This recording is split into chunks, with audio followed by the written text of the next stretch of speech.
Episode 17.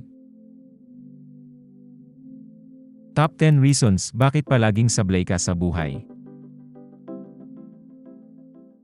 Kumusta mga Kapinoy 10? Kung ikaw ay nagmumukmok sa gilid, feeling mo parang hindi mo maabot ang mga bituin, o baka naman lagi kang nagtatanong, bakit ba lagi akong palpak?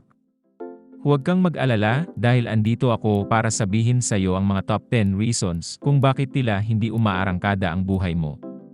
Get ready to laugh and learn, dahil malalaman mo na kung bakit ka talaga nagpapakabulag-bulagan sa mga bagay na dapat mong baguhin. 10. Tanga moves.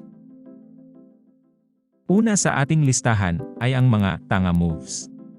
Alam mo yun, yung mga desisyong hindi mo na alam kung anong naisip mo noong ginawa mo yon. Parang mag-decide ka na mag-Netflix instead of mag-aral para sa exam bukas. Anong petsa na, bes? Huwag na tayong maglokohan, kailangan na nating maging wais sa mga desisyon natin. 9. Bukas na lang attitude.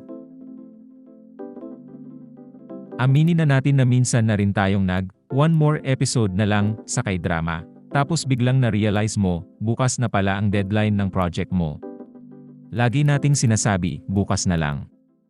Kung magagawa ngayon, bakit di mo tapusin ngayon at huwag nang ipagpabukas pa?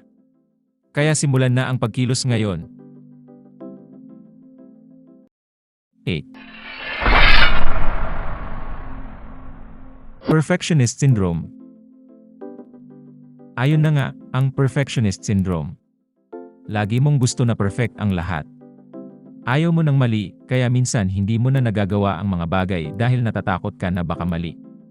Pero alam mo, sometimes, it's okay to make mistakes. Ang importante, natututo tayo at nagpapakabuti. Kung hindi tayo magkakamali, paano natin magagawang tama sa susunod, diba? 7. Mapagkumpara sa iba. Ang sakit na yan itinatawag na comparisonitis. Lagi kang nagkukumpare sa iba, sa social media, sa trabaho, sa love life. Parang basketball lang, hindi ka makakashoot kung hindi ka tutok sa sarili mong laro. Kaya bawi, kaibigan, at focus sa sariling journey. Hindi mo buhay ang landas na tinatahak ng iba. Magkaiba kayo. 6. Toxic relationships. Ano na bang problema mo? Baka andyan na sa ating listahan ang toxic relationships. Minsan kasi, nakakaapekto sa atin ang mga taong hindi na dapat nasa buhay natin. Kaya alam mo na, let go na ng mga toxic friends, toxic ex, at kung ano-ano pang katoksikan shit na yan.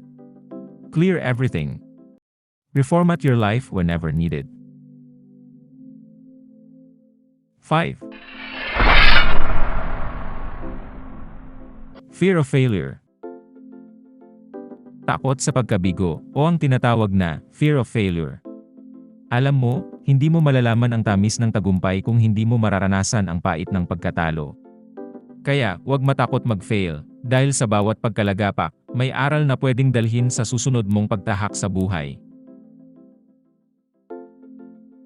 4. Lack of self-confidence.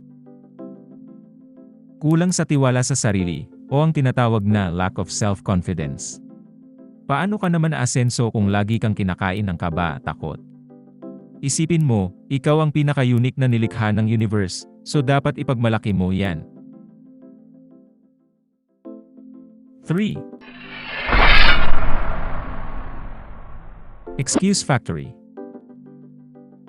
Welcome sa Excuse Factory. Lagi kang may rason kung bakit hindi mo magawa ang isang bagay. Pero sabi nga ni Nike, just do it. Kaya, wag na tayo mag-imbento ng dahilan at simulan na nating kumilos. 2. Lack of goal setting. Kulang sa pagtatakda ng mga layunin o ang lack of goal setting. Paano mo mararating ang iyong pupuntahan kung hindi mo alam kung saan ka patungo? Kaya, Isulat mo na ang mga goals mo, gawing smart, specific, measurable, achievable, relevant, time-bound, at simulan na nating habulin yang mga pangarap na yan. 1. Negastar. At ang pinakadahilan ang negativity overload. Minsan, sobrang dami na ng mga negatibong saloobin natin na nawawalan na tayo ng lakas ng loob at tiwala sa sarili.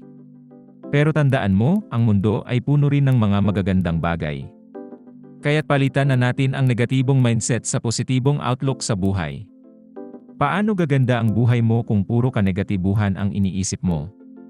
Hinga ng malalim and say, shoo away, negativity. Hindi kita kailangan sa buhay ko.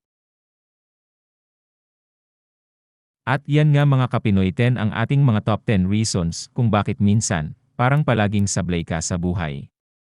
Pero alam mo, kahit gaano pa tayo maligaw sa buhay, may pag-asa pa rin.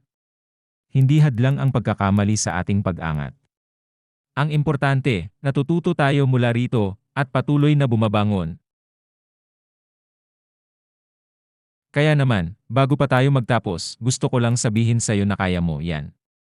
Push lang ng push, tiyak na magtatagumpay ka rin. Salamat sa pagtutok, mga kaibigan.